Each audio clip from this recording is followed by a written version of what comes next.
Thank you for tuning in. I wanted to come on here and speak to insecurities.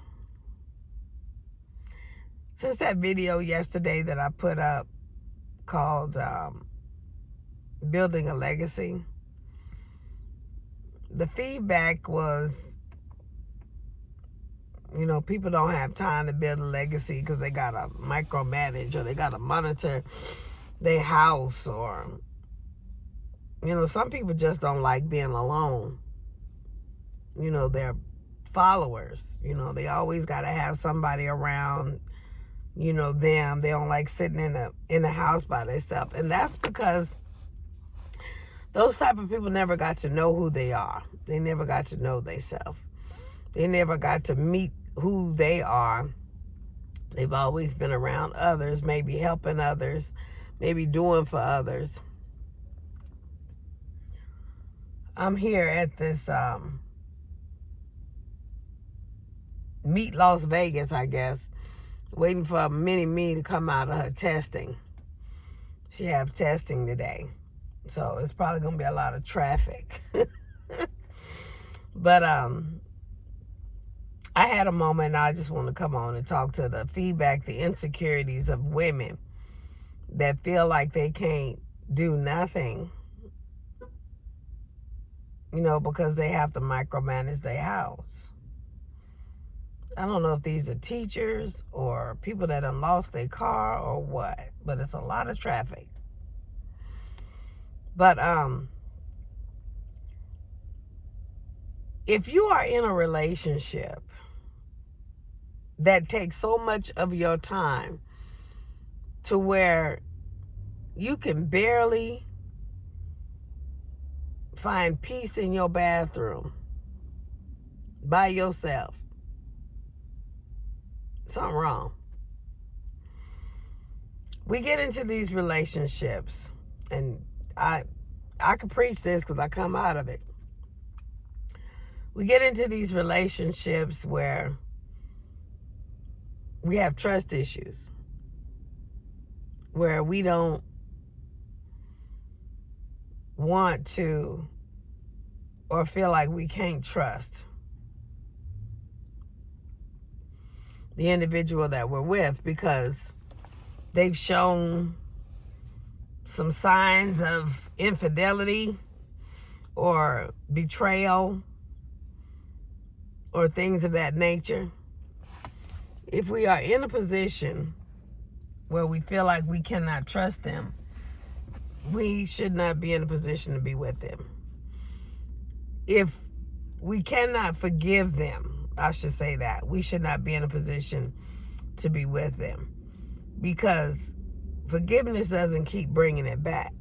Forgiveness throws it into the sea of forgetfulness, where you're able to go and move and not hold that person accountable or make that person suffer for that one wrongdoing that they did.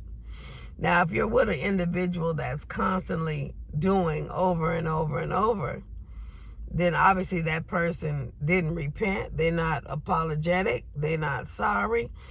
And, you don't have to live that lifestyle with somebody that, is constantly doing something that, does not respect you. You don't have to be with that individual. I always say go to God first. Because if you're married, not only did you stand before God, stand before your spouse, you stood before God and made that promise. God is the one who seals the deal. So if you feel like this individual is constantly going or doing the same thing over and over, again, I say go to God first, because God can fix a person. We go to God for everything, but I learned to go to God on people. He the one created them. When you find something wrong with your computer, your car, your whatever, When you find something wrong with it, don't you take it back to the manufacturer? I take people back to the manufacturer. I tell God right on about them. You seen this. You see what they did. You fix them. Tell them what they need to do. I ain't got the patience.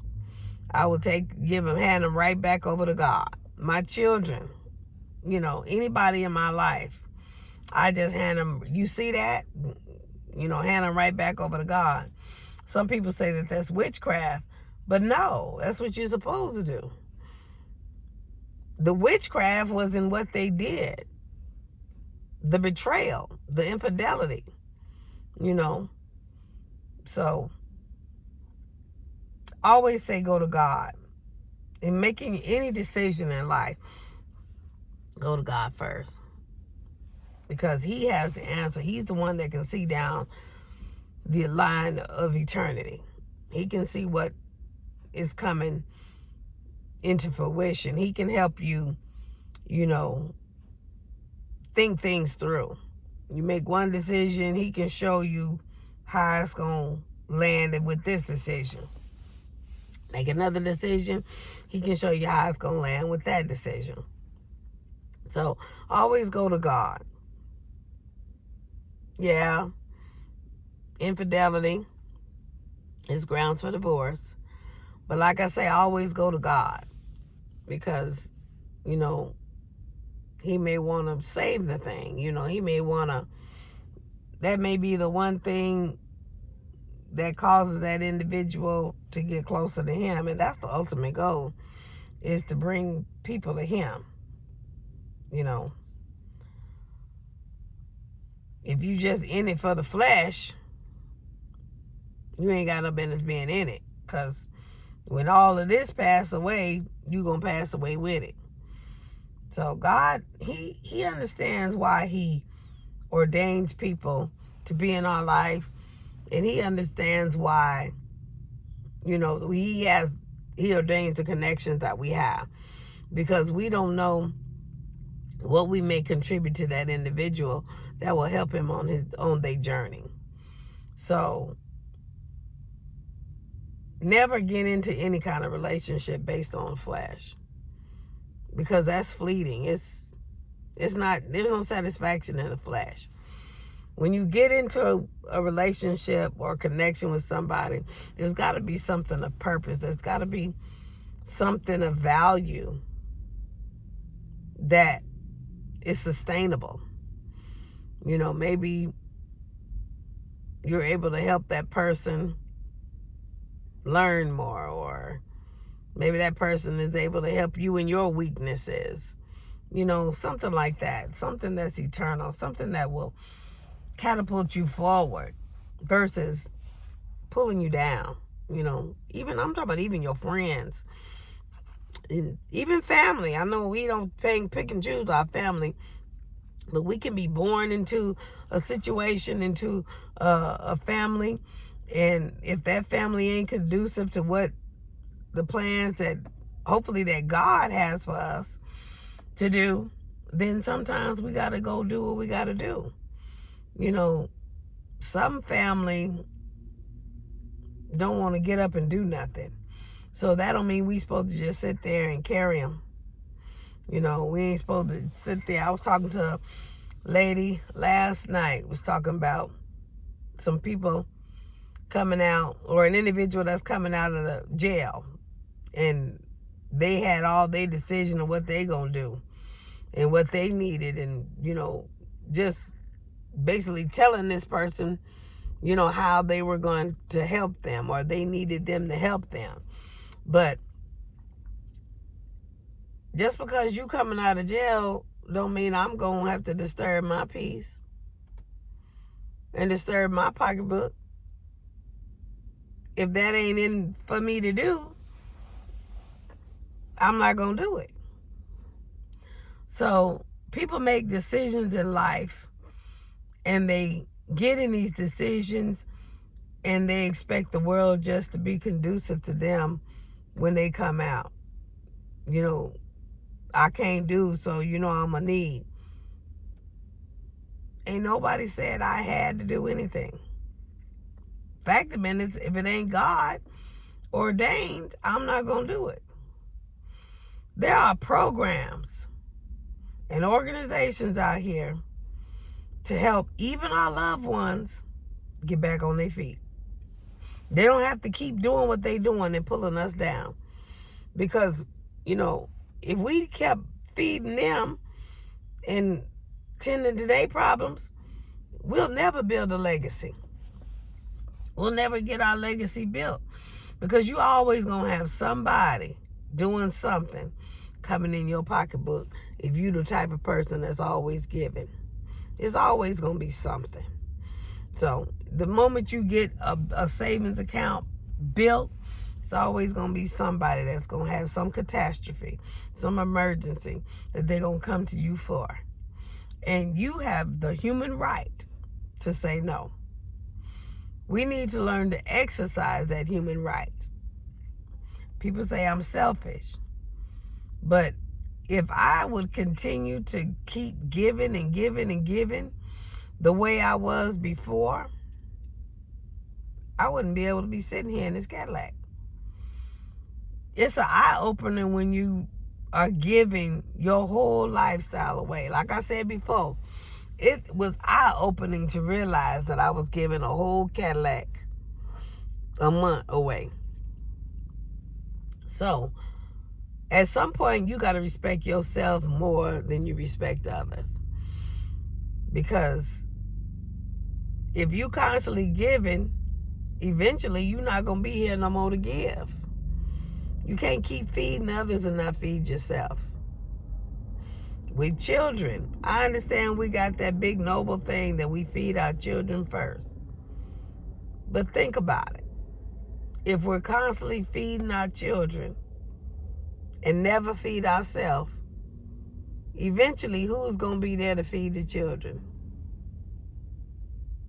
We got to use common sense in this thing. We really do. We got to make better decisions, better choices.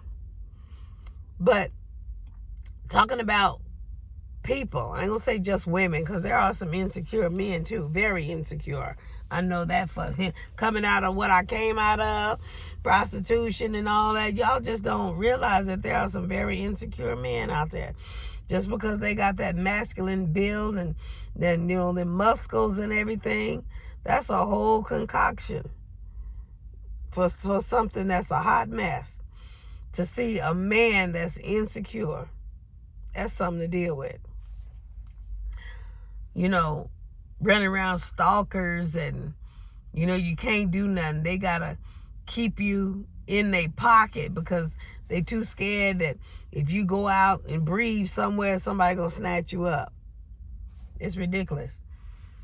There are men that will not let their women live apart from them.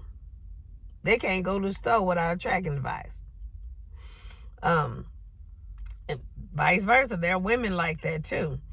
I have been like that, It has been that way for, me to learn some things and grow up. But as I got older, I realized what my ancestors used to say. What's good for the goose is good for the gander. And when I realized that, I stopped all that tracking device. I stopped all that wondering where he at, what he doing, all that looking for them. Looking for him so much to the point where I can't live my life. I got to always be coming on what he's doing. I'm not doing nothing because I'm sitting there wondering what he doing. That's not a life to live. When my life could be more productive and doing something to be beneficial and glorify God. I'm not glorifying God if I'm sitting on the couch wondering where my spouse is. I learned that basically, when I was shacking. Wondering where my boyfriend is or, because if it ain't no commitment, ain't no marriage certificate, that's all it is. That's one thing I've never been a baby mama because I've always been, all my kids was born in wedlock. I honor God. Even when I was out there in the world, I kept my morals, I kept my values, I kept my standards. All my children have the same last name because they were born from the same man. They were conceived with the same man. 20 years of marriage, basically, all in all together. 20 years of marriage. I put through 20 years of hell. You got to have some thick and stay. So after 20 years, if it still ain't working, I did all that I was required to do. I wasn't supposed to keep sitting there and having that as a life sentence. He had his issues. I'm not on here to put his issues out. And can say, I had my issues too. But when you grow up and the other person don't want to grow up, it's time to roll. Seasons change. Even in relationships, seasons change. And if you cannot glorify God in the relationship that you're in with the season of that individual, you got to believe that God is more important. You got to choose God. Sitting there, see, nowadays they make it easy where you got the Apple AirTags and stuff. You got women paying $30 to get them off of Amazon and sticking them in crevices of the car, the vehicle, and they got the app on the phone so they can look and see where they spouse is, their boyfriend is, husband, girl, wife, whatever it is. They done made Apple done made tracking easy because Apple is gonna be the very device used in the end time. Matter of fact, it is today. They put that feature on there so that they can track you. And women done took it to the next level. And some men too. They can track the man. Anything that I say, if it makes give you peace or whatever, you do what you got to do. But when you track that individual and you find them over there at some female's house, is that going to cause you to find your life either dead or sitting in jail somewhere? You got to think about it. When you look for trouble, you find trouble. So they make it easy now. Being insecure, I'm sitting there watching my phone all the time, got alerts all the time. What's going on? That's not no way to live. When I learned that getting out here doing me and doing what thus saith the Lord, having life, enjoying life for myself, to where I ain't got to sit up there and micromanage and look for no man and what he doing, that man started looking for me. I don't have no problem looking for no man now. I got too many of them trying to get in my pocketbook. I got too many of them trying to floss and drive my car. I got a problem trying to hide, trying to stay away. Somebody always trying to figure out a reason to get my number. I was at Tropical Smoothie the other day because they was having the buy a flatbread or buy a sandwich and get a smoothie free. Well, them smoothies are like $10 when I get through putting in the protein and all the other additives in. So I went and just bought me a little old $5 or $6 sandwich and got the smoothie free. So I had breakfast. I was in there. I was in there before this individual came in there. But I guess, and I was in my work clothes too. So I don't know how this individual just knew that this Cadillac was mine. And out of all the people in there, he walked directly. Maybe he didn't know. Maybe he was just inquiring. I don't know. But he was smooth with it. He came over there and talking about he never had a Cadillac. He said he was going to try one. How I like it. I said, I love it. It fits me. It's the mid-size. It fits me. I can see over the dashboard. Everything is right there. It's comfy. The seats is comforting. I'm in it all the time because, I do my clients and stuff. And I need a car too that was, comfy for me. He said he have a Honda. I said I had a Honda before. I had a Toyota too. The seats ain't too comfortable, and I just got out of that. Matter of fact, I traded my Toyota in for the Cadillac, and I'm liking it a lot better. It's a lot more money, but I like it a lot better. It's worth it to me because my body isn't aching as much as it was, bouncing around in that Toyota and all of that. But like I said, he was smooth with it. And he just talking about the rims and, talking about, he said he ain't never seen that version. And so we had a whole dissertation on the Cadillac. Long story short, I said, well, I'll see you later. See you around. I say, I'll talk to you later. Just in general conversation. I'll talk to you later. You never know. I might see him at Tropical Smoothie again or whatever. He looked like he frequent that place. And that might be why he knew it was mine. Because, if he frequented, he's seen it. That he ain't seen it there before. So he said, I would, but I don't have your number. He said, I will call you later, but I don't got your number. He real smooth with it. I said, oh, okay. I said, where your phone at? And I gave him my number. I know that if your number ain't in my phone, it don't ring. So, I'm saying it ring, but it don't make noise. I don't hear the ring. It just come up as a missed call. It'll go directly to voicemail.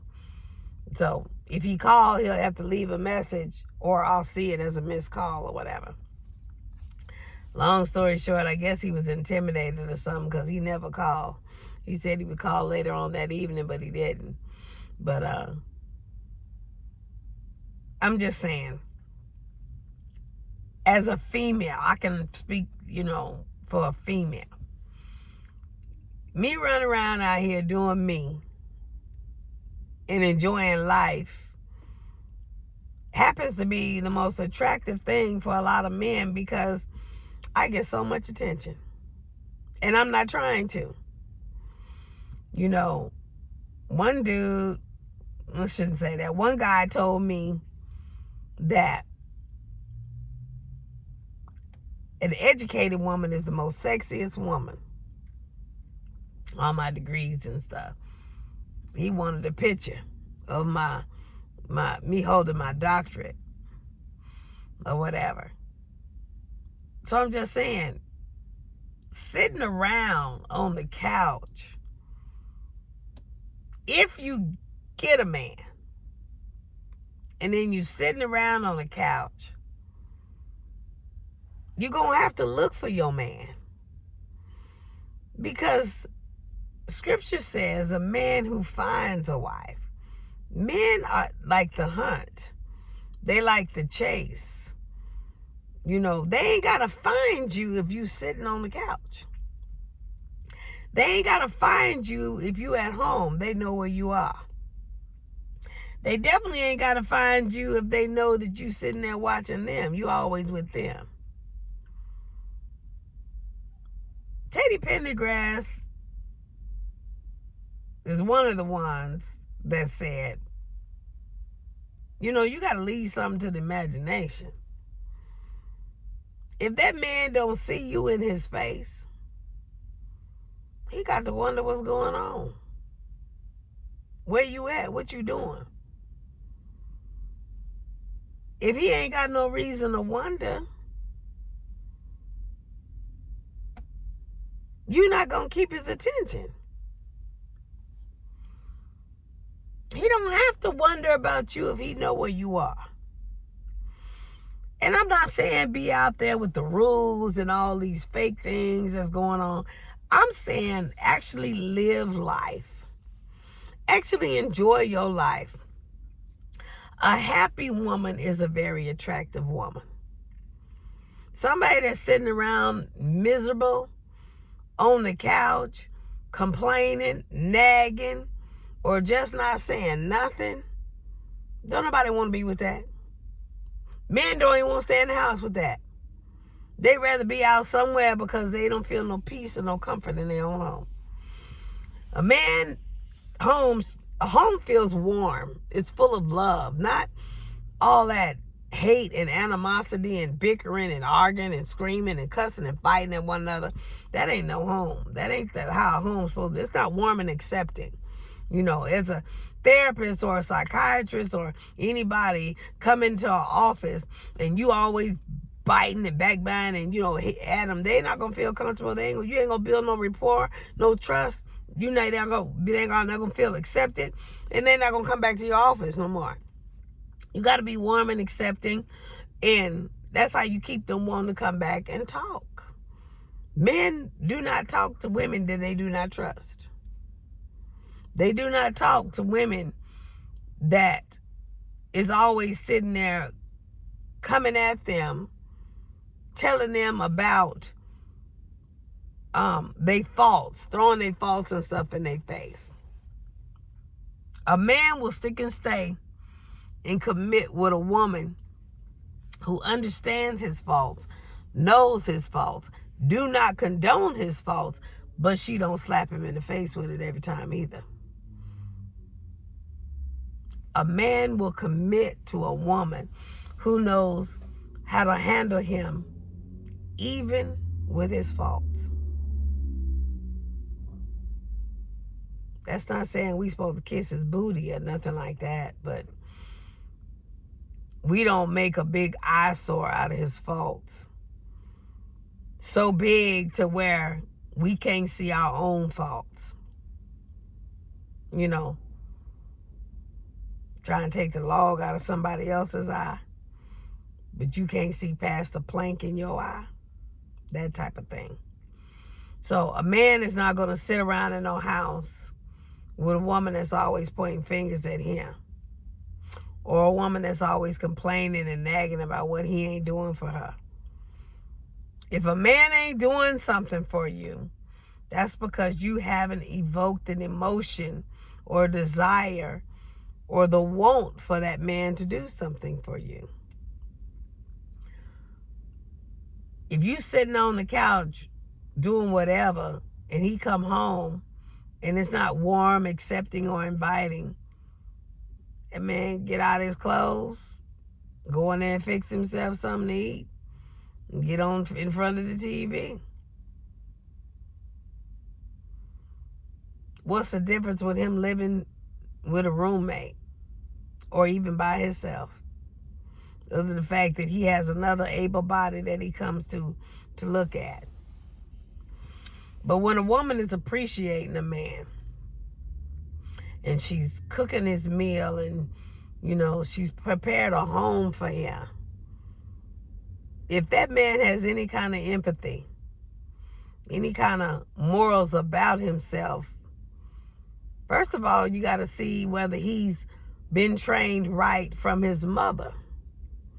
If he's had a relationship or a bonding with his mother. Because if however he treats his mother is how he gonna treat you. We gotta make better decisions in the relationships that we choose. Whatever type of relationship that we want, we gotta see that in that individual before we sign on the dotted line or before we say I do. Because you don't say I do or sign on the dotted line thinking you're going to change that individual. God can't change everybody unless they want to be changed. So who are you? God gives free will. We can't go in being narcissistic, trying to change no individual. That includes them teenagers. We can't even change ourselves unless we make the decision to do it. Free will. So if that man or that relationship is not doing what you desire it to do beforehand, don't go to the altar thinking you're going to get it to be any different. sometimes you'll meet that person's impersonator. The flowers and the gifts and everything. They want to get you. They want to reel you in. They'll bait you. And then after you say I do and before the ink is dry, really, the real person comes out. That's why you got to date people long enough to know their seasons. Or you got to marry somebody long enough to, their seasons. Like, I have a couple that was raised, they're like best friends from childhood. They know each other before even trying to be with each other. So they just know each other. And he understands that she ain't going nowhere. He know her. She ain't changing all these years. She ain't changing now. So he can do whatever he want to do, knowing he can get away with it because she's allowed it this long, and he knows she ain't going nowhere. He know he may have to hear some flack for a little bit. He may have to go through a little temper tantrum here and there. But he knows she ain't going nowhere. When he realizes that losing her may be an option, that's when it's going to evoke change. He going to know he need to do something to, be able to keep her. Because you got to learn to get tired. If the thing that's going on is not stirring up your demons or making you change and making you tired of the situation, you're just going to keep going with the flow. You're going to keep going around Mount Sinai. You're going to keep going on with the current, the flow of whatever's going on. But when you get tired of going on or having to deal with the same old thing, you'll do something different.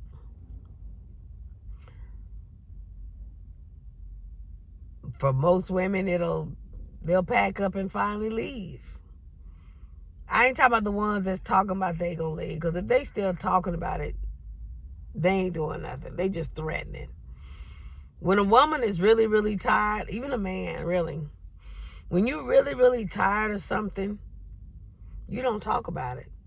You just do it.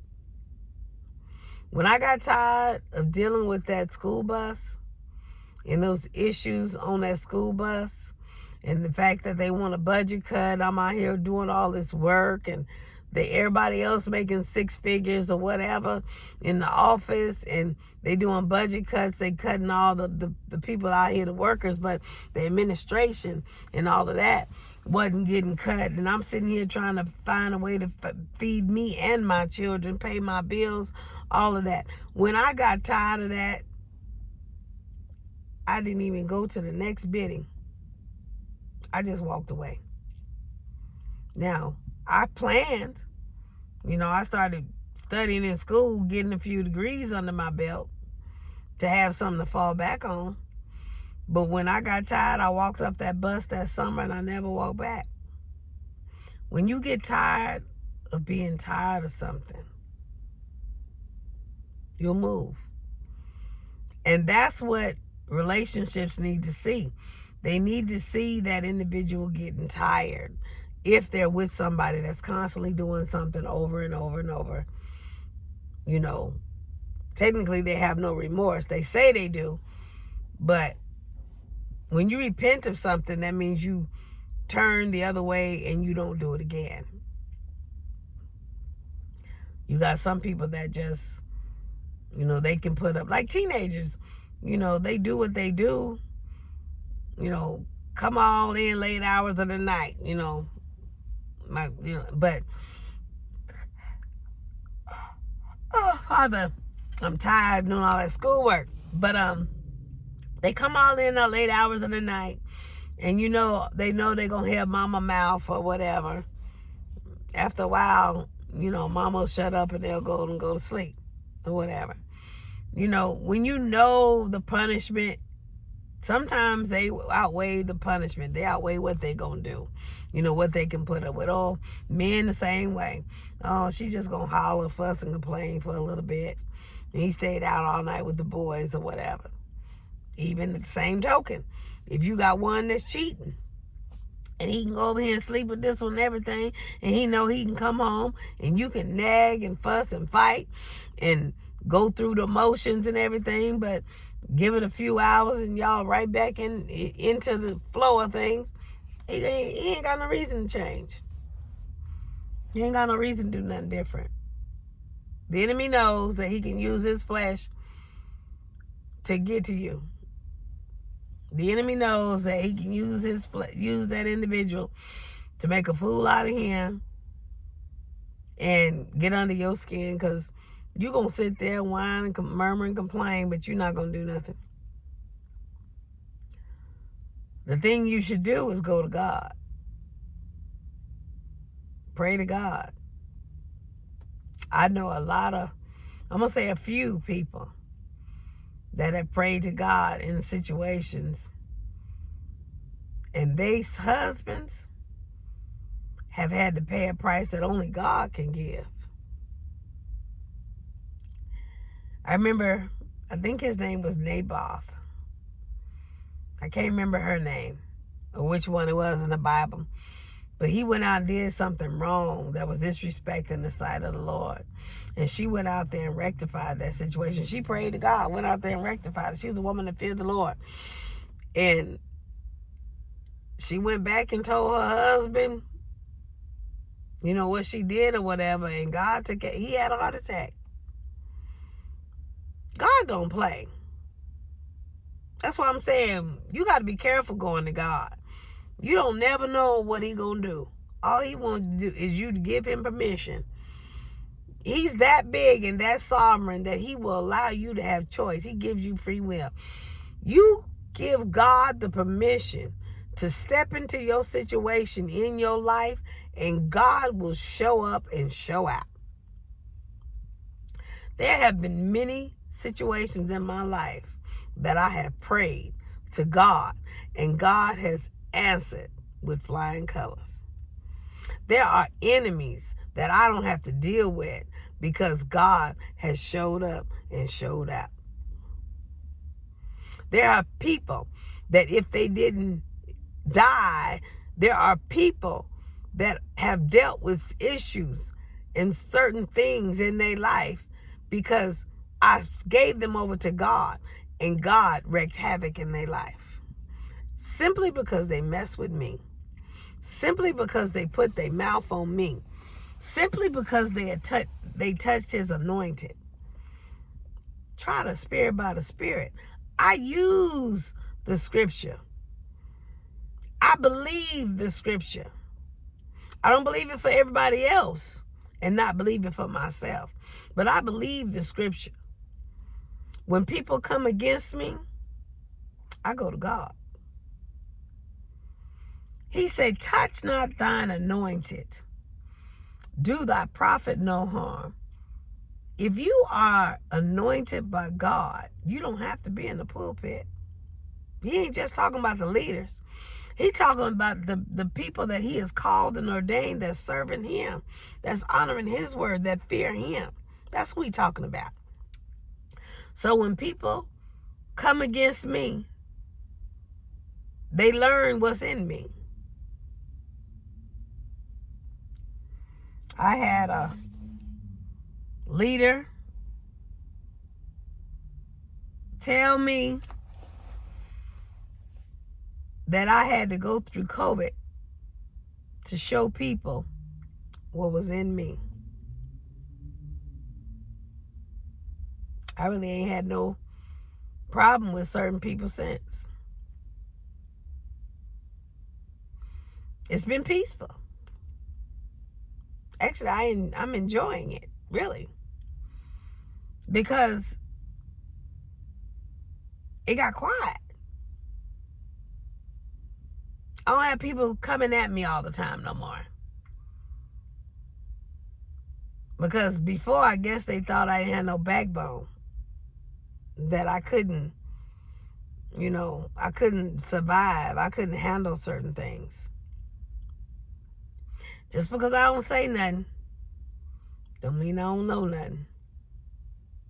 Or I can't do nothing. There's power in silence.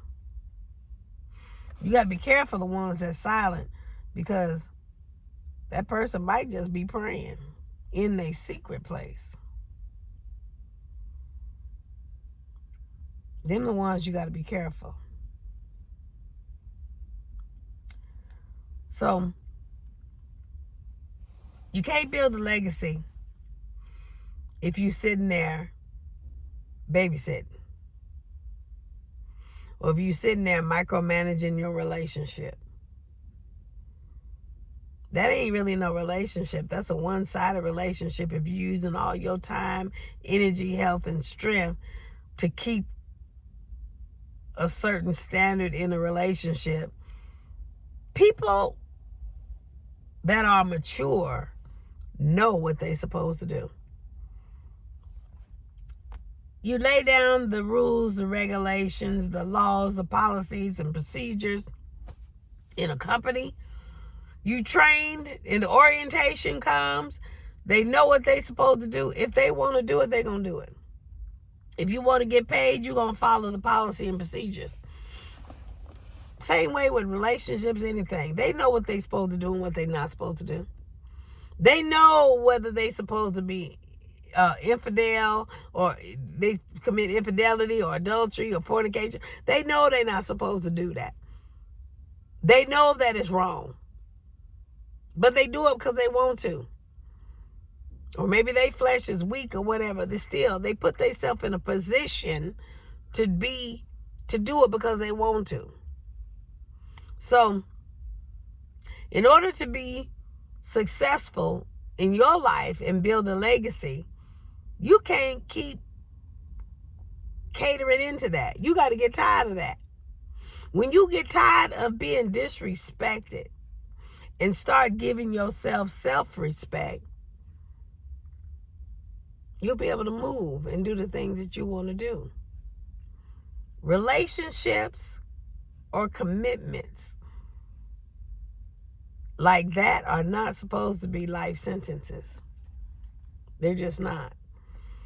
You're not supposed to attach to somebody that is going to take you straight to hell. Now, some of us get bold and we want to attach to somebody and think we can change them and we can turn their life around and, lead them to Christ. The underlying plot of the 50 Shades of Grey series, basically, the good girl starts changing the heart of the demonic sex slave, that kind of thing. Started, making them feel and have emotions and stuff like that. But, that's living on the edge. There's consequences when you live on the edge. There's stress. You don't have no peace, But when you are worried about you and constantly doing you and what your purpose is in life, you draw everything else unto you. Everything you need comes to you. I draw so much attention because I ain't thinking about nobody else.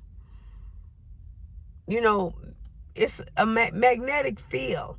There are magnets that come together, and there are magnets that repel one another. When you chasing a man or chasing an individual, that individual continues to run. The one that's doing theyself, doing their own purpose in life, thinking about they ain't thinking about nothing, the other people are chasing. They got people drawn to them, chasing. But when you are the one that's chasing the individual, you ain't getting nothing done in your life. And you got to realize, while you chasing that individual, ain't nobody chasing you.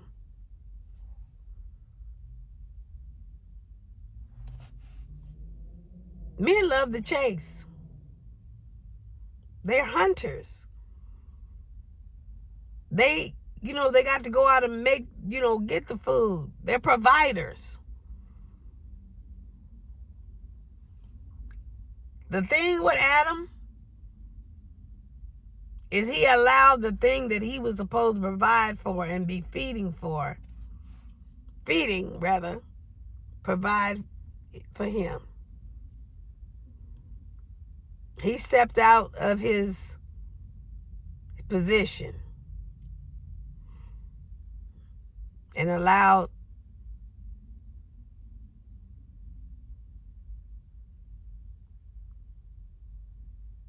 the thing that he was supposed to be feeding or providing for to provide for him. And in that provision,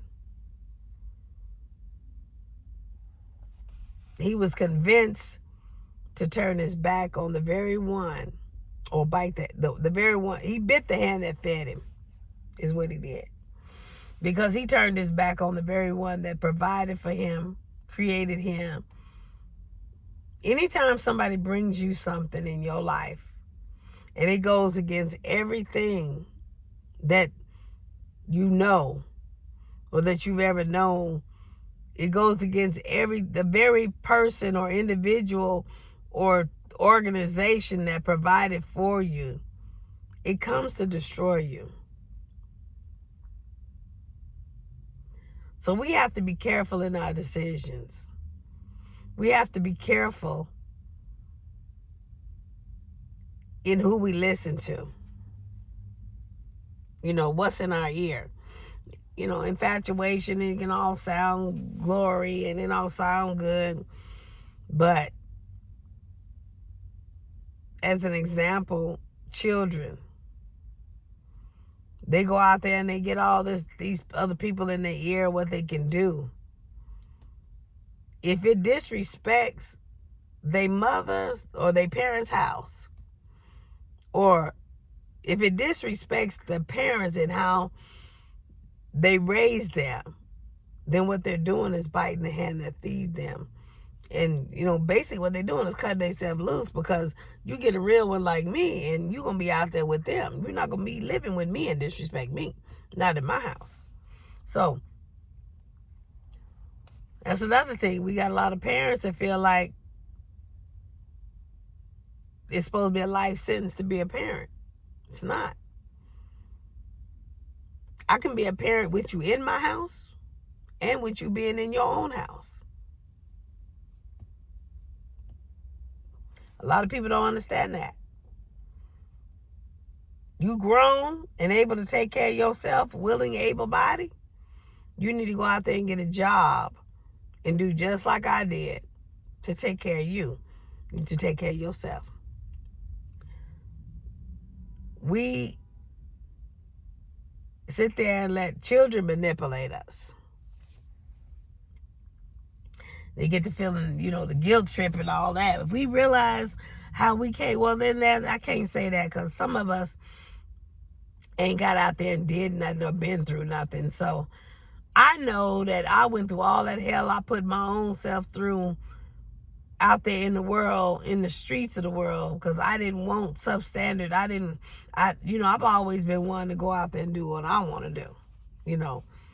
I always wanted to be my own boss. I don't want to sit around listening to nobody. So I was, a leader. Go out there and make waves. I'm that type of person. So if I'm going to go out there and deal with what I got to deal with to keep food in my body and do what I got to do to stay at my boyfriend's house or whatever, and be out there in the world, because I didn't go home, didn't want to keep going home disrespecting my parents' house, my grandparents' house where I was raised. I wanted to stay out there. I didn't want to be up under the rules of my grandparents anymore. Having to go through and deal with the things that I had to do with just to keep food in my belly, and come as far as I've come. If I can go through that, them children can go through too, even while in my house. So, and it makes them stronger. I have 2 boys that One is out there being a man now, trying to take care of his own home. You know, we got to help sometimes. We got to walk with people sometimes. That's if we have it. I ain't going to say we got to. We should be able to. We should have we should be able to have the privilege to. We ain't supposed to help nobody that puts us in the street. You know, we got to have a nest egg. We got to have a savings account. And if we feel like we want to do to help that individual, after a while, you know, they children, they're always going to be our children, but after a while, they're adults. They got to learn to live as adults.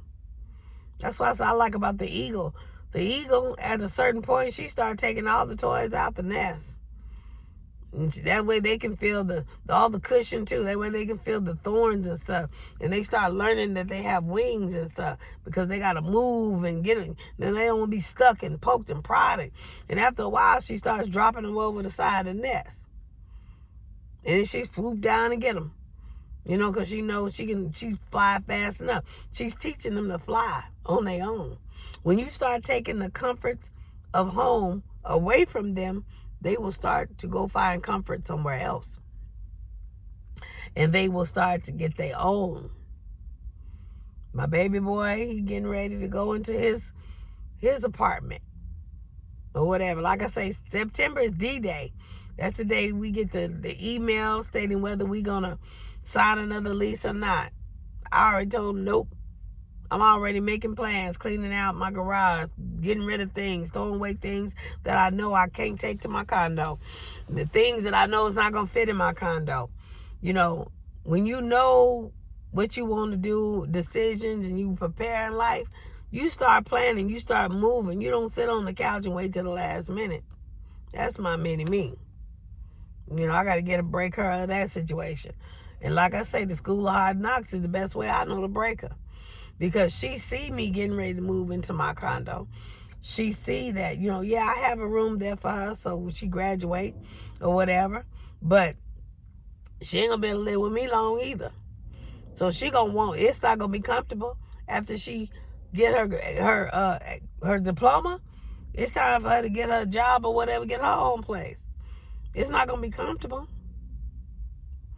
So that way they can go out there and bump their head, and I'm here to be able to help if I can help. You know, they can be out there exercising and practicing the things that I've instilled in them while I'm on this earth. That way, teach them the flow. And when everything they doing good, and then that's when I can go do me. You know, I can go take a vacation, go see things in the world, enjoy my life. My life ain't just about sitting in the couch. My life ain't just about sitting in this car all the time either. You know, be able to do things that you want to do in life. It's time out for raising our children to have a life, and we never do. You know, building a legacy, that's foreign language to a lot of people. They can't even think that far. They can't see that far. Because they too busy micromanaging either their children or their spouse. They too busy being afraid that they gonna be by themselves, I guess. Being by myself is not a punishment. I told my children that the other day. That's not a punishment. I like peace. I can be by myself. I can get some stuff done. Hit me on the Bluetooth. I'm not one of them ones that's got to be stuck up under somebody all the time. I'm not one of them ones that's got to be on the phone all the time with people. Talking all day for hours. That's because they ain't got nothing else better to do. They ain't got nothing to do. So they trying to occupy their time. And usually when they doing that, they occupying your time. It's a distraction if you got something to do. That's why I shut my phone down. When I start doing my schoolwork, my discussion questions, I shut my phone down. It goes to voicemail because I don't want to be distracted. I got to do my stuff. I got a deadline. I got a purpose I'm trying to, do. I pick and choose my battles. I pick and choose who I answer the phone for too. Because some people, you know the ones, if you get on the phone, you can't get them off. You know the ones. Because they ain't got nothing else to do. They ain't got nobody else to talk to. So once you get on that phone, make sure you got plenty of time.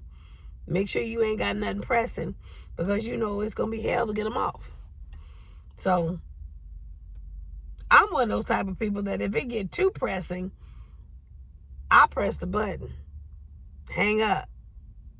Drop call. You know, if you done told a person several times, you got to go, you got to go, you got to do this, you got to do that, and they still on the phone, starting conversation after conversation, that red button on the phone will disconnect the call. Some people say that's disrespectful. But it's disrespectful when I tell you 50 million times that I got something to do, I got to go, I'm trying to get off the phone, and you constantly starting conversations. Sometimes I'm scared to even say something because people can take the least little thing and start a whole new conversation. Before you know it, 2-3 hours done went by and you still on that phone. I am not a phone person. I can't sit on the phone like that. I got too much going on. I will never be able to get nothing done, and I will fail school if I'm on the phone like that. At some point, you got to be able to do you. You got to delegate your authority. You got to delegate your time. That's the major thing that the enemy comes to steal, is your time, because he understands that you can't give it back. You can't get it back. Only God can give it back to you. And if he don't choose to give it back, you just wasted it. So, even dealing with insecure people that can't be alone, you know, they got to hold you captive over the phone. There's a way to deal with them too. Now, yeah, you hang up on them a couple of times, they're going to feel some type of way and not call no more. That ain't no punishment. They'll realize after a while, you know, when she said the first time that she got something to do, she got to get off the phone, they'll start cutting it short. But like I say, when you're dealing with insecurity, it affects your whole life, not just your relationship.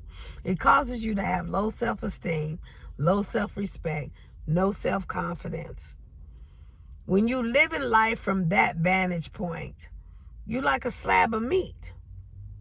You're just throwing yourself out there. You wear your heart on your sleeve, expecting somebody's going to take your heart and love it the way you do.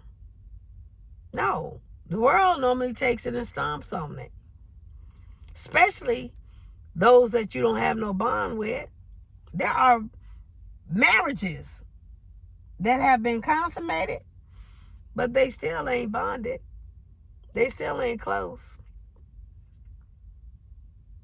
They still live singly, individually. Only thing they share is the children and the bed. That's it. The rest of the stuff is mine and yours, and it's stupid. It really is. Then, I mean, they live like they shacking, like, you know, baby mama, you know. What's the point in getting a certificate if you're going to live separate anyway? There's no commitment. There's one individual, I know that if there ever was a commitment, I would have to have a prenup. That's why I would never get a commitment. And then there was another individual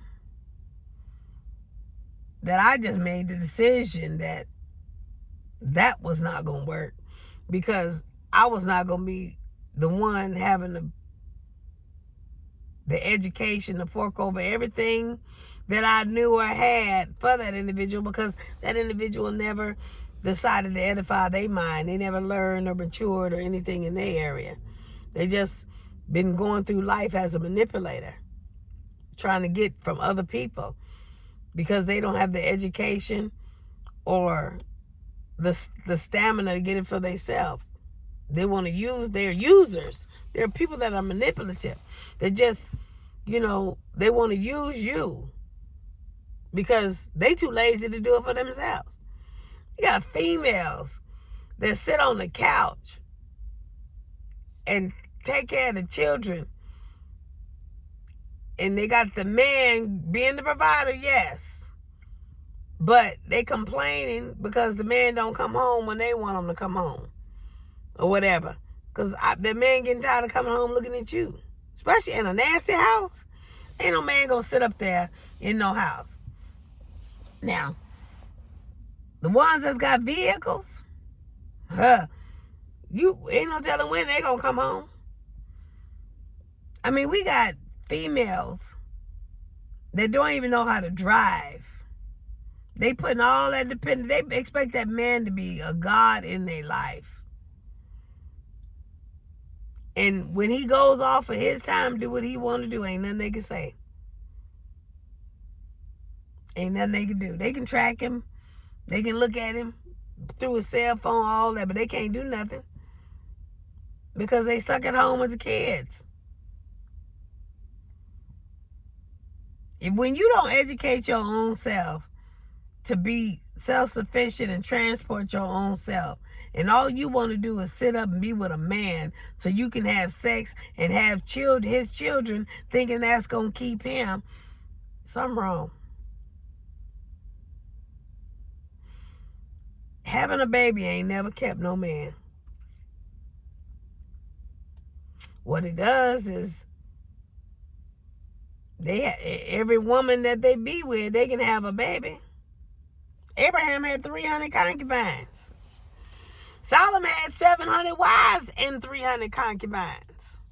That ain't never held no man. Ain't never kept no man. That man, he ain't got to run around looking for you or chasing you if you at home. I keep saying that. Now, granted, yeah, I had to be at home and raise my children because I want to raise my children. I didn't want nobody else instilling in them things and beliefs that I didn't believe in.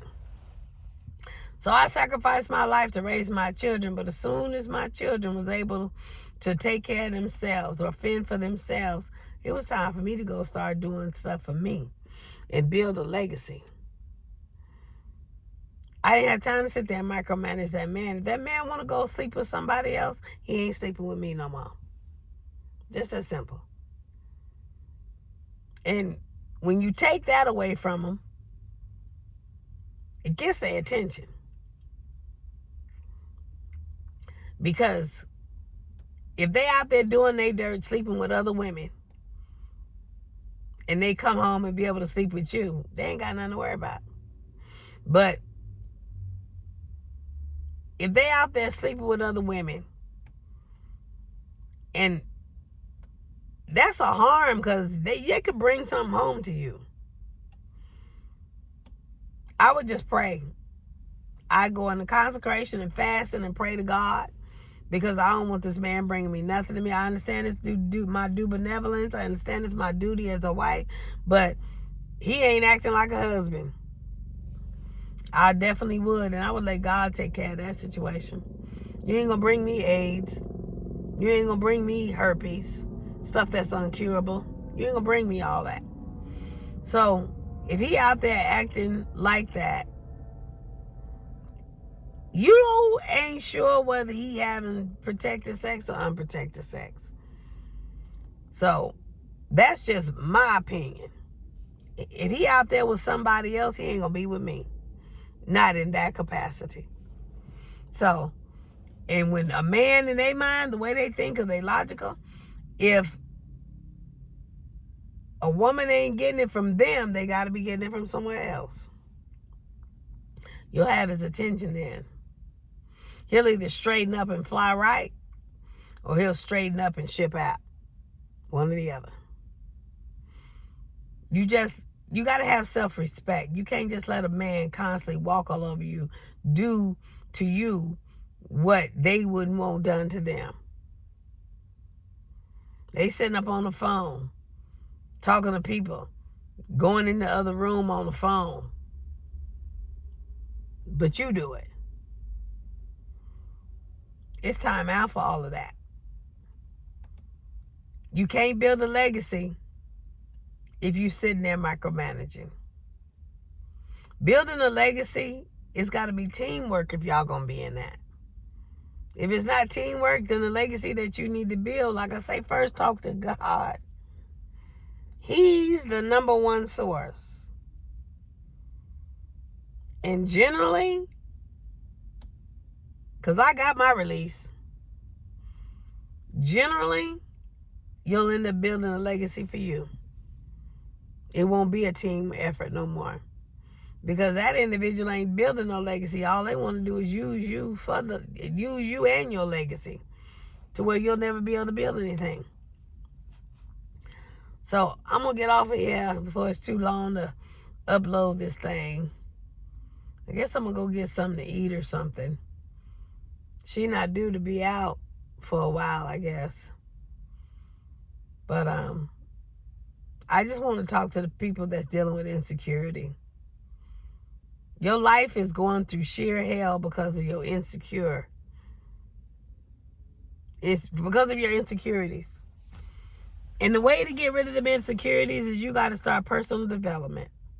You got to start learning and pouring into yourself. At whatever degree or level that you want to do. I went college, university, education. I even got, scriptures, self-help books, be it in faith-based and non-faith-based. Start pouring into you, learning for you. When you start educating and investing in you, that makes them pay attention to you. Anytime you dress up, the man always want to know where you're going, what you're doing. You done got his attention. If you got your man's attention, you need to find a way to keep it. Because if you can't keep his attention, his eyes are going to wander. Something else going to get the attention. You got to be the virtuous woman. Read all the things that she did. Proverbs 31. Read all the things that she did. And it was his mother that taught her son these things. She was a Proverbs 31 woman. She knew how to keep the attention of a man. She was telling him about the type of women not to be with. If you find yourself being one of those type of women, change. Become a virtuous woman. Become a woman of influence. Become a woman that, a man can trust his heart with. His ride or die. Problem with that is a lot of know that they ride or die. They ain't going nowhere, but they ain't got no respect for them. They do whatever they want to do because they know they ain't going to do nothing but fuss for a little bit. And then before you know it, they can do something, buy them something, maybe buy them shoes or a bag, and they doing this. You got to have more self-respect for yourself. You can buy your own shoes and your own bag. You got to make a man respect you for more than just what he can buy you. He shouldn't be able to buy any tangible item and satisfy you. It's got to be a mutual deep respect. So, I'm going to get off of here and preach long enough. Building a legacy begins with building you. Being successful, you got to start with you. You got to know who you are, what you want. Get to know you. Take yourself to lunch. Start spending time with you. Finding out, your weaknesses, your issues, and then start educating yourself in those areas so you can get stronger. Find out how not to be insecure in certain areas. Pour into you. Stop allowing them men to pour into you and tear you up. Reclaim yourself. The ones that's always coming to you want money and everything, but you like that because you feeling needed. They ain't got nothing for you. They really don't want you. They just want the hand of you. And when they can't get nothing out of you, they disappear. Every once in a while, they'll pop in here and there just to see if they still have access, or maybe they can get something out of you. But when they realize that you're not just giving without receiving, without no reciprocation, they going on to the next. The one that comes to you that wants to reciprocate and want to build a kingdom, build a legacy with you, will be the one that'll make a commitment with you. Will be the team player. You'll know that one because I don't care what you do, you ain't gonna be able to shake that one. Because that one has been through pretty much the same things that you've been through. And they know how to honor and respect an individual that's trying to build a legacy. You got a lot of people that's running right out here just trying to have fun. They don't want no commitment. They don't want no, they just want to have fun. Partners, sex partners, friends with benefits, all them kind of people. You got men out here in marriages that aren't having sex with, they aren't committing adultery, but they committing infidelity because they got emotional relationships or emotional attachments with other women that they can get in their pocket. They still married to their woman at home, still going home to their woman at home, to their wife at home, but they still out here dibbling and dabbing, having fun, playing the role with women that they know that they can get anything that they want out of. I know who I am. I know what I am going to do, what I ain't going to do. So therefore, I play the role a lot of times to show, make them think like they doing something, And then when I know that I'm done or tired or I done seen all I can about that individual, I tell them about themselves. They don't like it. They disappear, they get upset, or whatever. They feel like a charity case. You ain't got no business, trying to get your living off no woman anyway. But they don't like being exposed. Manipulators. People that act like they want a relationship. They want to build something with you. But all they really want is the hand of you to help build them. I not only build them financially, I build their level of integrity too. Because when they get through feeling like a charity case, they don't come to me for that no more. Now, helping one another and walking with somebody is one thing. But when you come into people with hundreds and for thousands of dollars because you ain't got the education or the stamina to do it yourself, or you just want to use somebody, that's something totally different. You can't lead nobody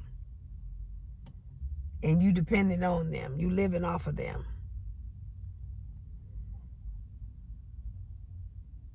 Pharaoh provided the children of Israel with everything that they needed. They worked for him. They were slaves for him.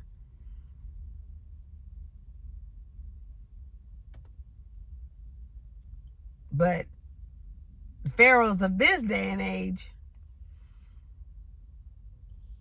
they living off of the slaves. And they act like they all that in a bag of chips. But when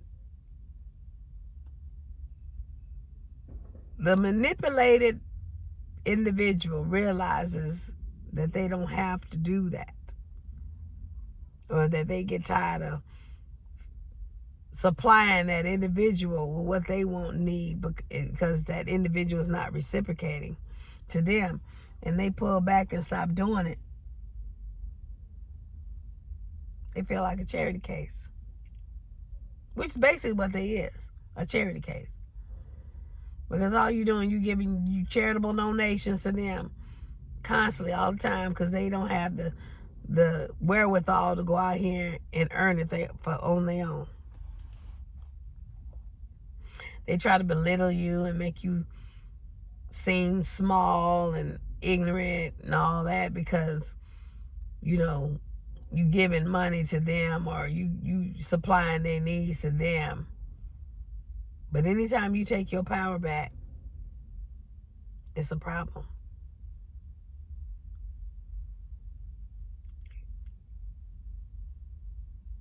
And the only way you're going to find the one that's going to build the legacy with you is when you find the one that you ain't got to micromanage, that you ain't got to babysit, the one that you have their attention, because they're focused on you. They're focused on what you got going on.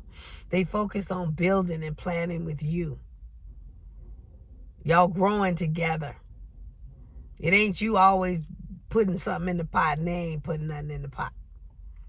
But y'all both putting in the pot together. That's the one. That's the one. If you micromanaging and babysitting and you tracking with Apple tags and all that ain't the one. No. You got to put yourself in a situation to where you just got to tell them, look, I don't care. Do what you do. And then you go do what you do. And if that person means something to you, or you mean something to that person going to stop doing what they doing, and they going to put their eyes and they focus on you. Because they don't want to lose you. Now, if they feel like they got better elsewhere, that person, y'all will fall apart. Let the focus be on you. Your focus be on God. And you do what God say do. You out here building a legacy for you. I want to say about a year now. A little over a year. My focus has been on me. Intentionally. On purpose. And God has caused me to do miraculous and live a whole totally different lifestyle, because I stopped focusing on trying to help or build with others. I'm just building the kingdom that He put before me. Building my own legacy for my children, because when I pass away, I can't take it with me. Not only the tangible items, but stocks and life insurance and, building something that, they can live with. Every time somebody drinks a cup of Folgers coffee, the legacy of the owner, they family get paid. That person is dead and gone. Ford, Henry Ford. Every time somebody buys a Ford, the legacy, his family gets paid. What legacy are we building for our children? We ain't building nothing if we sitting on the couch insecure looking at the one that's causing us hurt, harm, and pain in our heart. Because he ain't got to focus on us. He know where we at. Or she know where you at. Male or female. Ain't got to be no focus. They know a man who finds a wife, he ain't got to look very far if you sitting on the couch. He know where you at. You sitting at home in front of the TV with the kids. He know you at home. He can do what he want to do. Because you ain't got his attention. If he's not coming in that house, wanting to be with you, aroused, trust and believe, his attention is somewhere else. There's something else that can get his attention. Not saying he's doing anything, but it's a possibility.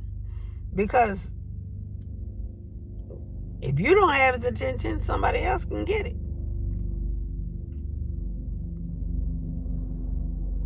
Like I said, I'm going to come off of here. One of the key things in order to be saved, sexy, and successful is you got to take care of your insecurity. You got to eliminate your insecurities. You got to know who you are. You got to be solid in who you are. You got to know what you will do and what you won't do. You can't just be wavering and all over the place, tossed to and fro. You got to be solid. You got to know something about yourself. You got to know something. You got to have some type of education. You got to invest in yourself. You got to learn some things so that you can teach others. You can't be a leader if you don't learn nothing.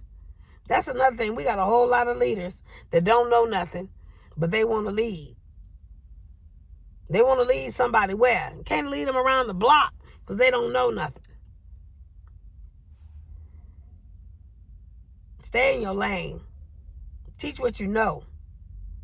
If you don't know nothing, sit down and go learn something. But insecurity, there's no excuse for it. There's none. Not only are you not building a legacy, but you're upholding or destroying your own life.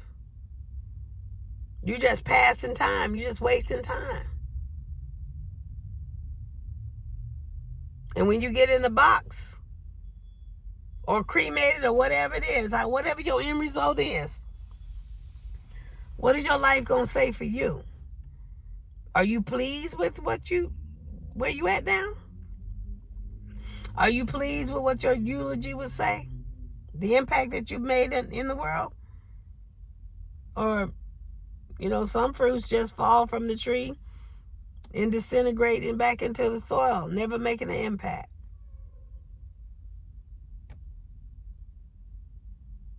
Choose life today. Choose maturity today. Choose being integral. And the best way to teach other people how to be integral is by being integral yourself. Don't put up with other people's mess. Don't put up with other people's disrespect. If they can't respect you, pray. Y'all stay blessed.